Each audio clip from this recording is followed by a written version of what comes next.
बिस्मिल्लाहिर्रहमानिर्रहीम। अस्सलामु अलैकुम वरहमतुल्लाहि वबरकातुहू।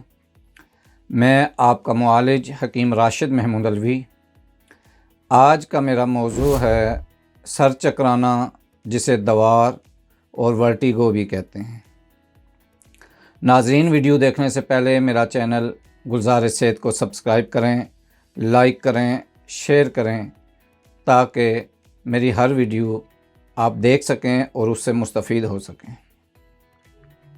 इस मर्ज़ में मरीज़ का सर चकराता है, आँखों के आगे अंधेरा आ जाता है, मरीज़ खड़ा या बैठा नहीं रह सकता और सहारा लेने पर मजबूर हो जाता है। इसकी चंद एक वजूहात आपके सामने रखता हूँ।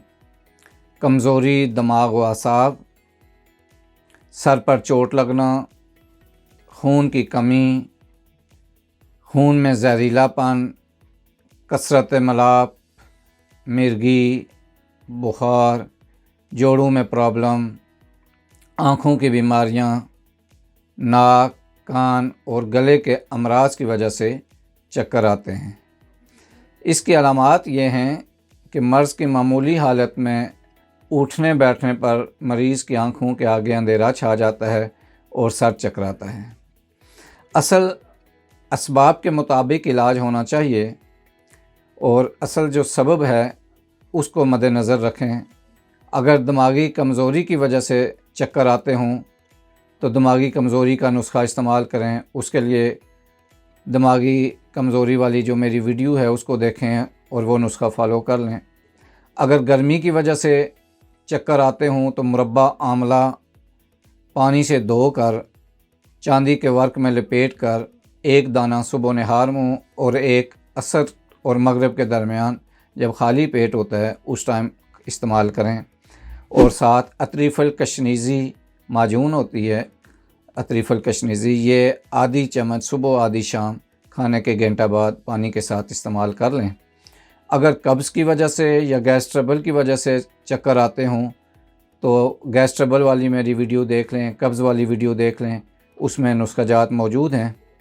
फिर भी उसके लिए मैं दोबारा आपको नुस्खा लिखवा देता हूँ, नोट फरमा लें और ये इस्तेमाल करें।